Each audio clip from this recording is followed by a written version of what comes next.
Welcome back. Well, I have company today. Apparently, Audie has decided he is no longer ignoring me. The wind is fierce and howling out there, and I think that's kind of scared him and left him looking for reassurance. So, we'll see how long he ends up staying in my lap. Well, today I wanted to do a little more with the Fancy Schmancy Antique Store because when I was last there, I got a lot of film of some interesting furniture pieces. And I thought today we'd take a look at that. Now, these are not pieces, obviously, that are coming home with me, although I do have my eye on one. But just in general, so that you can see what's out there, take a look at the prices. At least these are the prices at the better antique stores in my area, which should serve to give you a good idea of what a bargain looks like when you find it. So, when we come back.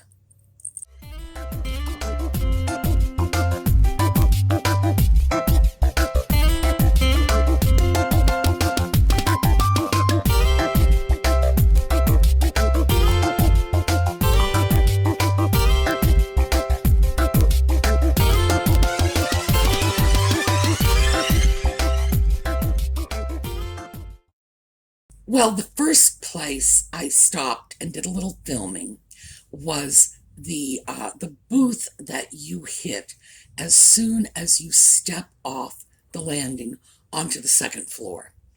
A very mid-century modern booth, but not exclusively mid-century modern.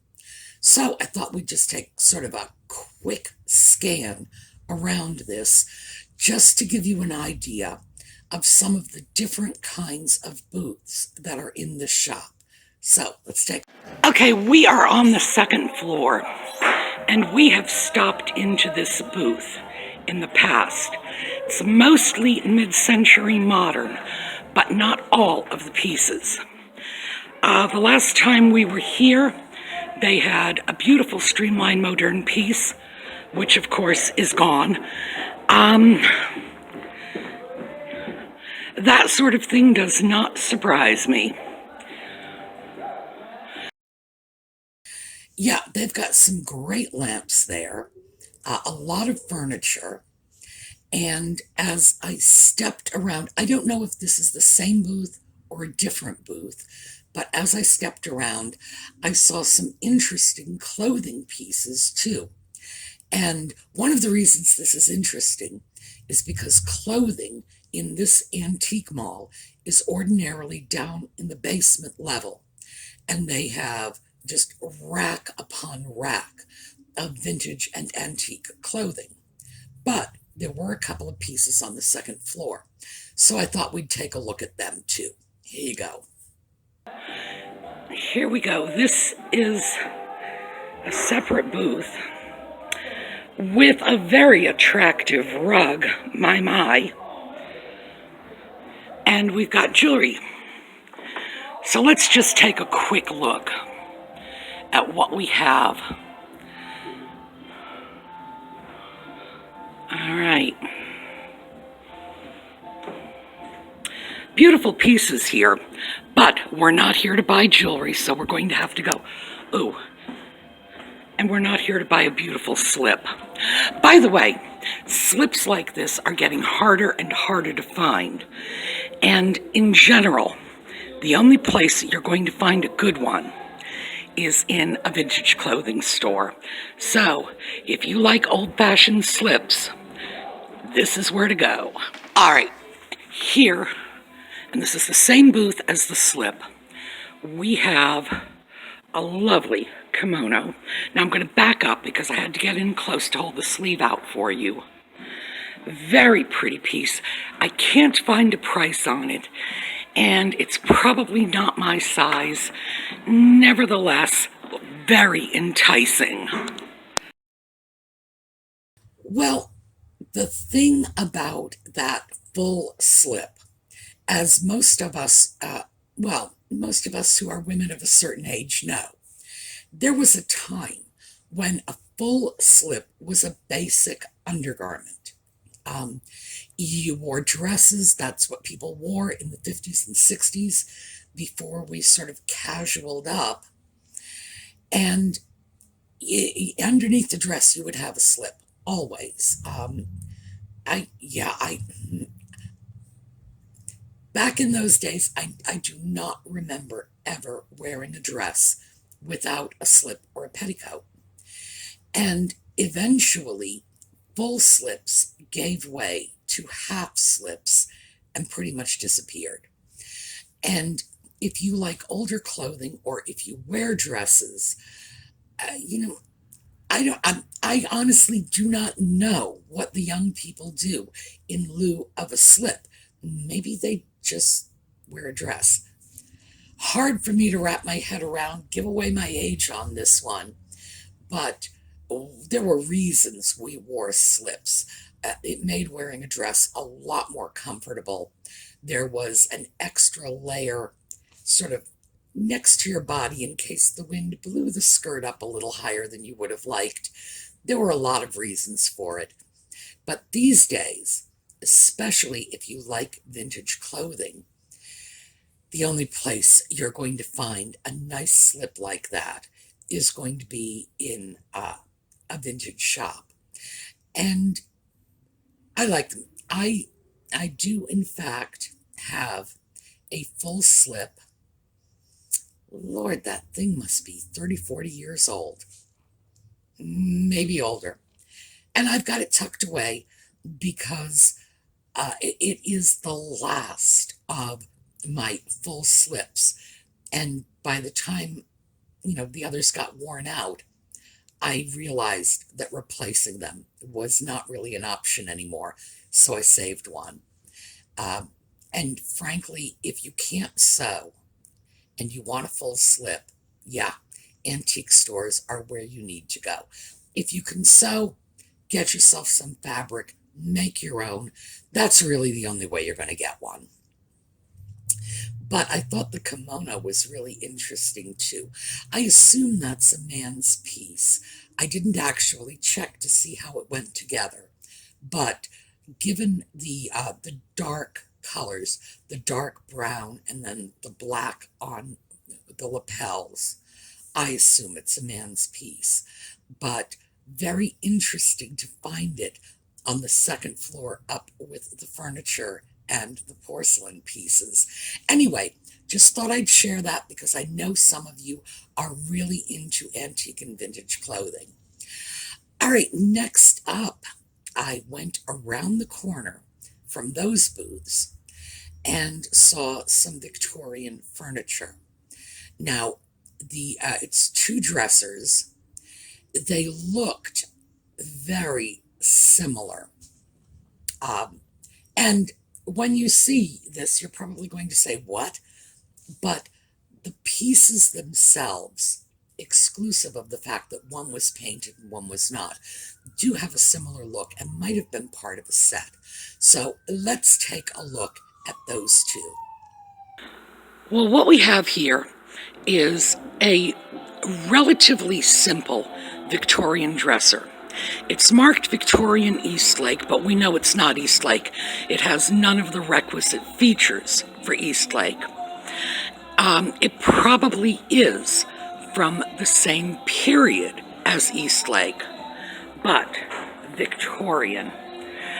These sculpted handles and this sort of applied molding, rounding there, that is Victorian. The Victorians definitely liked that sort of thing. Other than that, no. This is absolutely not an Eastlake feature. When we look for Eastlake, remember we're looking for incised carving, applied molding, Gothic decoration, and turned spindles. And we are not seeing any of that here. So no, I'm sorry, very pretty, not Eastlake. And let's see what our price is. $3.25. So same booth, Once again, this is marked Eastlake. This one does have some Eastlake features. These little wooden keyhole escutcheons are Eastlake. This kind of profile on the top of the piece, again, Eastlake. However, our handles and our basic design are really Victorian. And we have these two little mini drawers on the top. So instead of being a dresser, this was probably some kind of vanity piece that would have had a mirror on the back. The price is $325. It does break my heart to see these pieces painted, but you never know why they did it. You know, there could be a reason for it, and frankly, once you own it, you can do what you please with it. Yes, they're definitely not Eastlake pieces. Those are Victorian pieces. Relatively simple for Victorian pieces, and as I mentioned when I was filming, they probably date from just about the same period as Eastlake, basically 1890s or later, because by then Victorian furniture had become quite simple. In the middle of the 19th century, so we're looking at 1850 Civil War era, just think Gone with the Wind. The Victorian style that was just overwhelmingly popular was something called Rococo Revival. And it was brought to its highest art form in the United States by a furniture maker named John Henry Belter. He was originally German, but he emigrated to the United States and set up a shop in the late 1830s, which was just about the same time that Victoria took the throne in England. And he made the most incredible pieces of furniture. It's really an art form. So let me just show you a couple of pictures of a Belter piece. I'm going to show you a sofa and then a close-up of the carving work.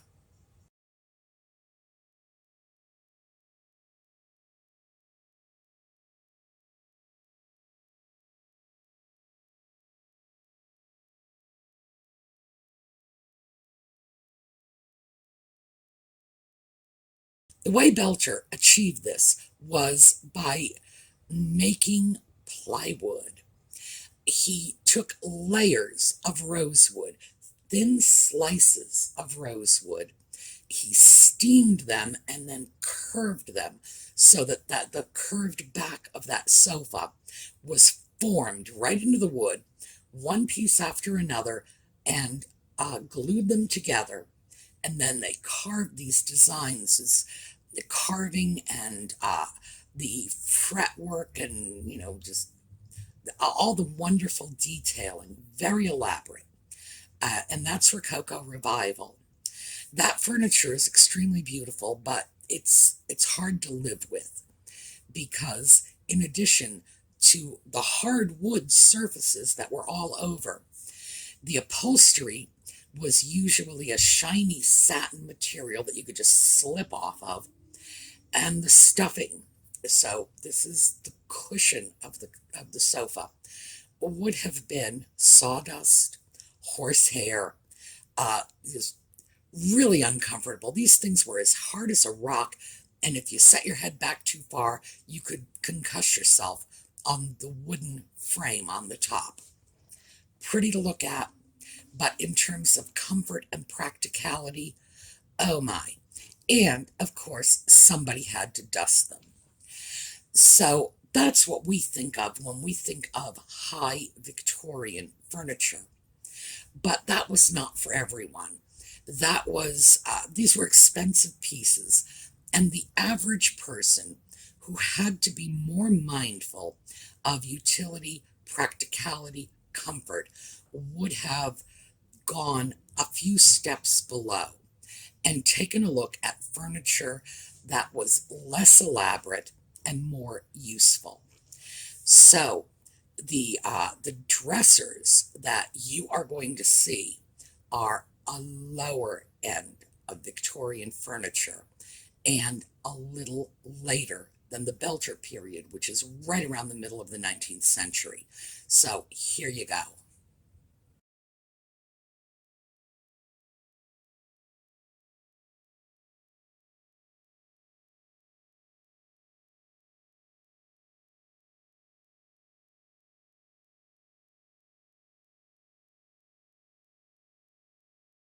Yeah, I do not know why they were called Eastlake.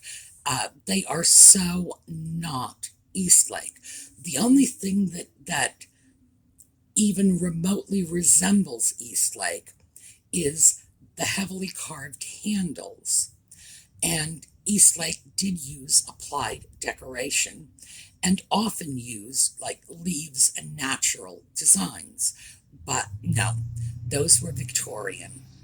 And as I mentioned when I was filming, it does break my heart to see pieces like that because we're talking about pieces that are getting close to 200 years old with a coat of paint. But again, what can I say? You buy it, you own it, you paint it if you want to. I can't stop you. Um, but having seen that, I went around the corner and interestingly enough, found an Eastlake piece that was described as Victorian. So here we go. Well, after seeing a couple of pieces that were called Eastlake that in fact were not, here we have an Eastlake piece that is not being called Eastlake. So let's go over here and take a look. First thing is the oak. That is just an incredibly popular wood for Eastlake. And remember those keyhole escutcheons? Here we go. Incised carvings. And it's a very simple piece. We don't have a lot of features here, but the features we do have are absolutely Eastlake. So let's take a look. I think this is the price of our dresser. Yes, $215. And I have to say, that's not a bad price. Again, this was simpler than most of the Eastlake pieces. Most of them, and we've got the bookcase right behind me. Let me see if I can get my finger up there. Higher. There we go. That incised carving along the back, that's very typically Eastlake. The oak, which was fumed, we've spoken about this before. They put them in large rooms and fumed them with ammonia vapors, which can be lethal. This was, OSHA would never go for this today, but it darkened the oak. And the reason they did that is old oak is dark. Oak darkens over time. Eastlake furniture was based on Gothic designs, the Gothic oak. Now, of course, remember, Eastlake came out in 1889. That's when Charles Eastlake's book came out. He was basing his designs on furniture that was some 300 years earlier. So the Gothic pieces he was influenced by were mostly oak, because he was British, and that was the chief furniture making wood in the UK. And they were ancient, so they were dark. And he wanted that feature retained. So when you see a piece like that, the little dresser that I photographed, when you see a piece like that, it doesn't have to have all of the Eastlake characteristics. In fact, I have a lot of Eastlake furniture, most of which will have, three of the four major characteristics. Very few pieces have a little bit of the entire body of Eastlake determinants. So, you'll have a piece that has turned spindles, Gothic ornamentation, incised carving, but no applied decoration. or you'll have a piece that has applied decoration, nice turnings, but none of it's really Gothic. And that happens because most of the furniture is not the absolute epitome of Eastlake. These are pieces that were made along Eastlake's designs. And remember, he was a designer. This man was not a furniture maker. And they would take bits and pieces of his designs to create furniture. So a piece like that, that little oak dresser, yes, absolutely Eastlake. Does it have all the features of Eastlake? No, no. But it had enough to tell us it was Eastlake and not any other style. So, after that, I went to yet another booth and found another really interesting piece of furniture. And this is something, boy, I'd love to see these come back into popular use. Here you go. $380. Beautiful little daybed. Pieces like this were incredibly popular, 150, 200 years ago, when people would have to accommodate overnight guests anywhere they could. And they frequently did have to accommodate overnight guests because traveling was something that often took several days. Beautiful piece. You don't see very many of these anymore, so I thought I would share that with you. Yeah, daybeds. Daybeds were everywhere 200 years ago. People would often have to accommodate guests, and they would have to do it on the fly, whether they had guest rooms, whether guests were sleeping in the same bed as the children. People did what they had to do. And having overnight guests was extremely common because when you consider that a 200-mile trip was going to be, 2-3 days, and if you wanted to go from Boston to New York, you were not doing it in a day as you could these days. So people frequently had to accommodate guests. Daybeds were very popular. I don't know if they were more popular than sofas, but they were a reasonable alternative to a sofa in smaller, more modest homes. That one was just very nice. And I really liked the turn spindles at the head and foot. A piece like that would go great in a hall and make a guest bed. Of course, if you want your guests sleeping in the hall. But I would love to see those come back into fashion. Nowadays, a daybed is something you put in, a young tween girl's room. That's what they're used for these days. They might be, the sofa in the office or the study, but we just don't see them the way we used to. And it's awfully handy to be able to have a place to put the occasional guest. Next up, we've got a piece that we've seen before, and this is one I just keep thinking to myself, one of these days I'm just going to stop and ask if I can work out delivery with them, because I do love this. Take a look. This Empire Bureau that I have been admiring and thinking would make a great project is down to $129, and gosh, am I tempted.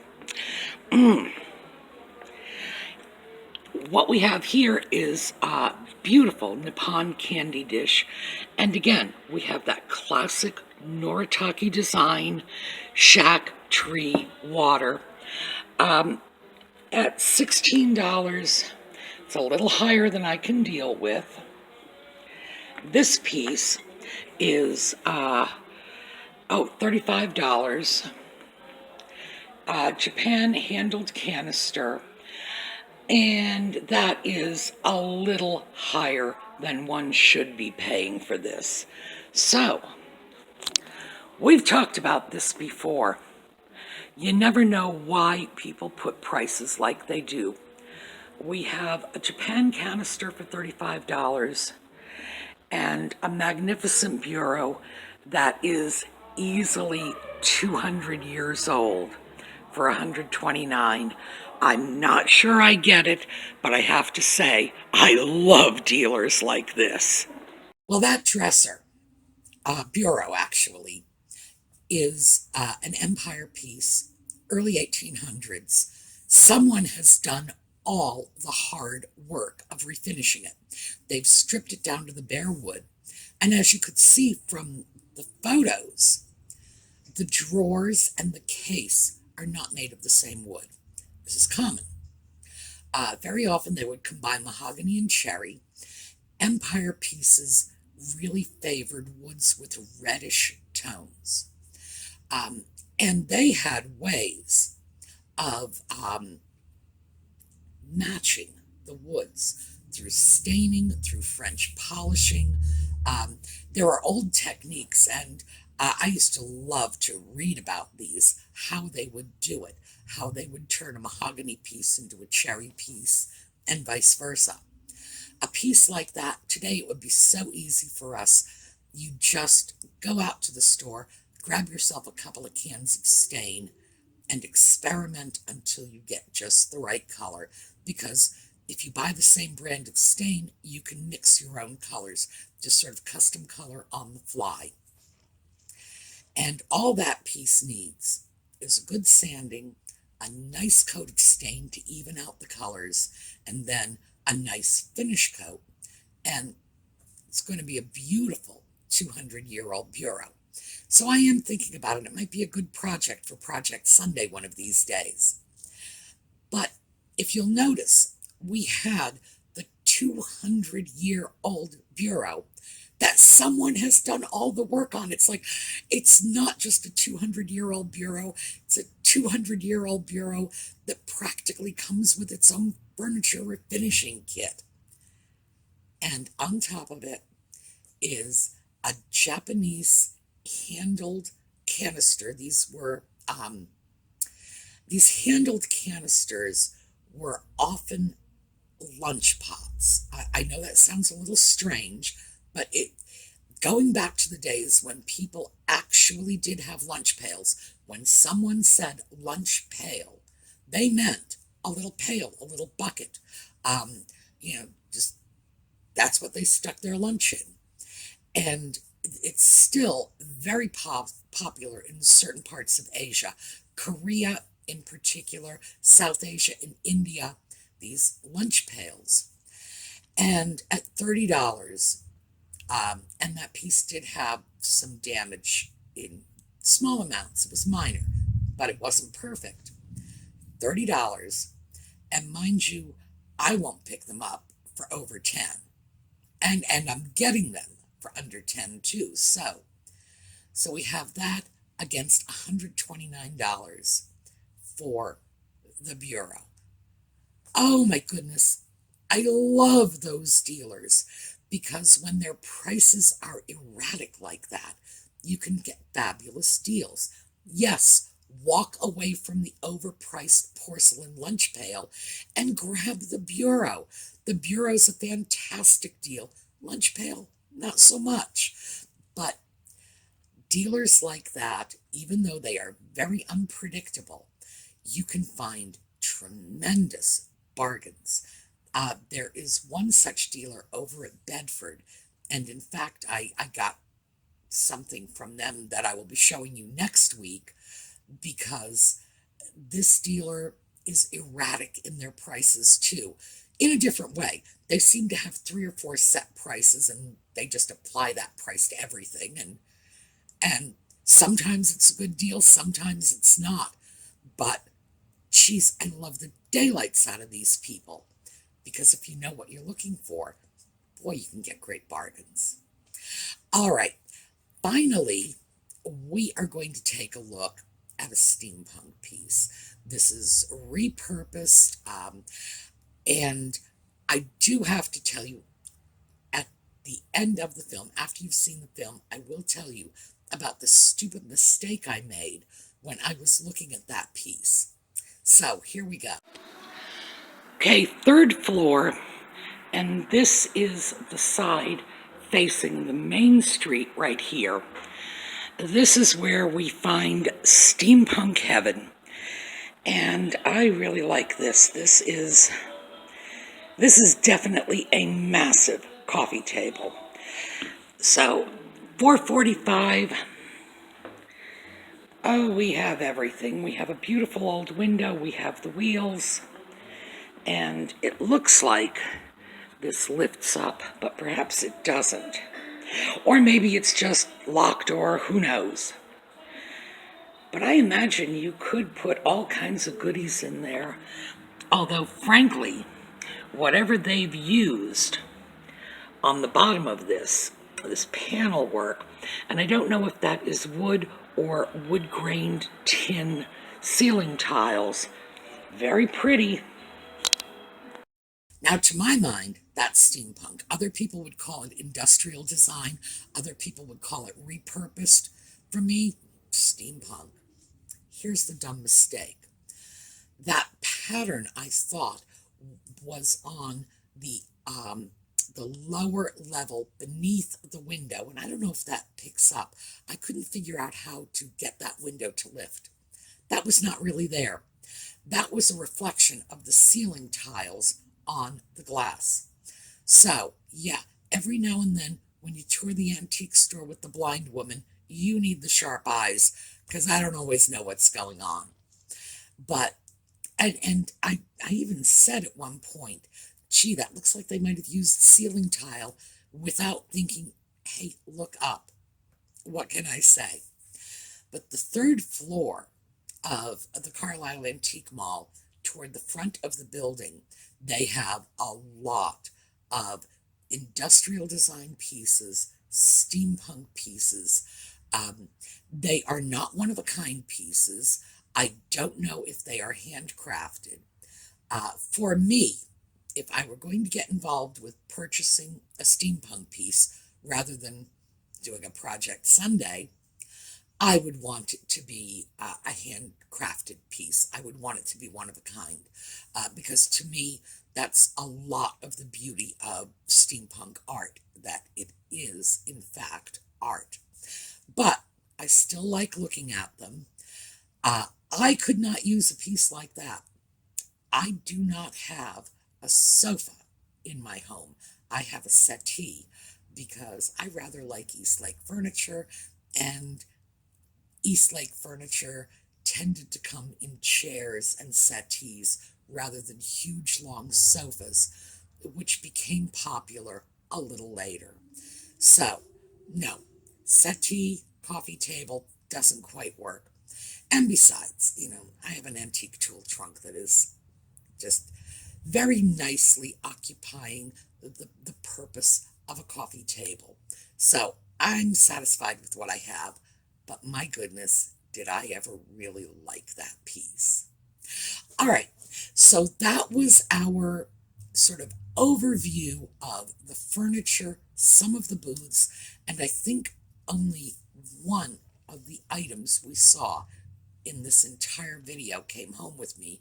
It was a little tray about this big, just a little enameled metal piece, very tiny. But this was more a question of, let's look at some furniture and let's be mindful of the fact that it's not hard to differentiate from the various furniture styles if you have a sense of why each style came along. Remember, Eastlake was recoiling against that over-fussy Victorian, which is why those dressers with their over-fussy frilly handles were Victorian. The round curves, Eastlake doesn't like round. Round is not Gothic. So the round applied molding on the drawers, no, Victorian, not Eastlake. And then beautiful little East Lake piece sitting in the corner, declared to be Victorian. But you all know better, so you won't be taken in. All right, have a terrific day. I'm not sure what it is I'm going to show you. I'm going to find you a nice little slideshow on the way out, something nice and calm, and hopefully we will see you tomorrow on Project Sunday. Take care of yourselves.